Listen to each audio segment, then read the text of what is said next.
going to show you how to make this hash brown 3-cheese casserole. It's low carb, believe it or not, because we're going to use shredded rutabaga or swedes rather than potatoes. Let's get started. I've got the ingredients assembled. I'm actually doubling the recipe, so I'll give you the ingredients as given in the recipe below, but know that I'm actually doubling it. So I'm using 12 slices of bacon, and I'm using a streaky bacon, which is sort of the closest thing to American bacon I can find here in Australia. I then need a half a pound, which is about 250 grams of bulk pork sausage, meaning out of the skin. They don't really sell it that way here, so I've just bought some pork sausages, and I'm just going to pull the meat out, just strip the skin off of it, so I've got loose bulk pork meat. You need about 4 cups shredded rutabagas or swedes. I don't know exactly how much that's going to take. I'll try to weigh it after I've got the 4 cups shredded, so that you can get a rough idea of how much that is. You'll need 8 eggs. And then you're going to need 2 kinds of shredded cheese. One, a sharp cheddar, and the other, it calls for Monterey Jack cheese, which I don't have here in Australia, so I'm just going to use a light tasty, which is sort of a lighter version of cheddar. So we've got a strong cheddar and a light one. 2 cups of each once they're shredded. And then lastly, 1.5 cups of ricotta cheese. So there, as you can see, is my 4 cups of shredded rutabaga or swede. And I've just added 4 tablespoons or 1/4 cup of water to that. We're going to put that in the microwave.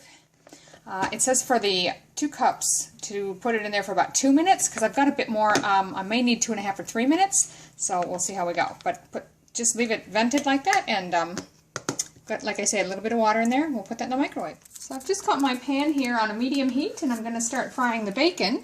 And when that's done, we're going to crumble it up and reserve the bacon grease. Now, I may have to do this in 2 lots because we've got quite a few slices here. This first batch is looking pretty good. So I'm going to go ahead and pull those out onto a plate covered with some paper towels so they can soak up a little bit of that grease. And we'll put our second batch in. So there you can see my second batch of bacon is in and frying. And we'll be ready to start the pork shortly.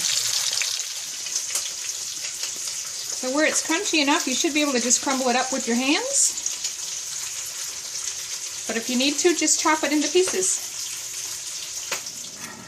Okay, so I've got all my bacon set aside and crumbled. Now I'm just going to reserve most of this bacon grease. I'll leave a little bit in there. And then we're going to fry up the pork. Okay, so as I said, you need about 250 grams of sausage. And that package of 5 sausages I had were about 450. So I actually only needed 3 sausages. And I have removed the skin. So this is just the bulk sausage meat. Now I've already got my oven preheating. You'll want it at 350 Fahrenheit or about 180 Celsius. And just brown this up and chop it up a bit so it's not such big chunks. So as you can see, the pork sausage is browned nicely, and we're ready to start assembling everything together. So in a large bowl, you want to start with your 8 eggs. And as you can see, I've already got them in there. You can use a whisk. I'm just going to use a spoon because I'm going to use the spoon to mix everything else together anyway. So just get in there and start mixing them up. Once you've got that mixed up, add your bacon, sausage, and all of your cheeses. Now I've got my 2 shredded cheeses here, and then I'll just measure out my 1.5 cups of ricotta into that.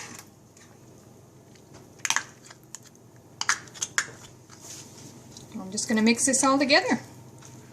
Okay, I've just got that slightly mixed. It doesn't have to be overly mixed because we're still going to have to add the last ingredient, which is your hash browns or your shredded rutabaga or swede. Now mix it all together. Okay, now you might be able to fit this in a 9x13 pan, but I'm actually using a slightly larger one. Not quite a jelly roll pan, but it's a good size roaster. What I want to do is just use some of that reserved grease to kind of grease the pan. I'm just going to pour a bit in there and roll it around. You can even use your fingers to just spread it.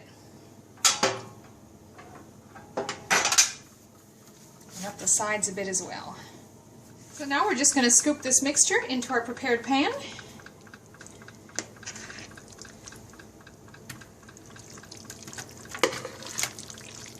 And with the back of the spoon, I'm just going to spread it out and kind of smooth it across the top so it's even. You have a lot of meat in one area, you might want to just rearrange things a little bit so it's sort of spread evenly. We're ready to pop that in the oven. Now the recipe says 45 minutes. I'm going to keep my eye on it and start checking it after about 20 or 25.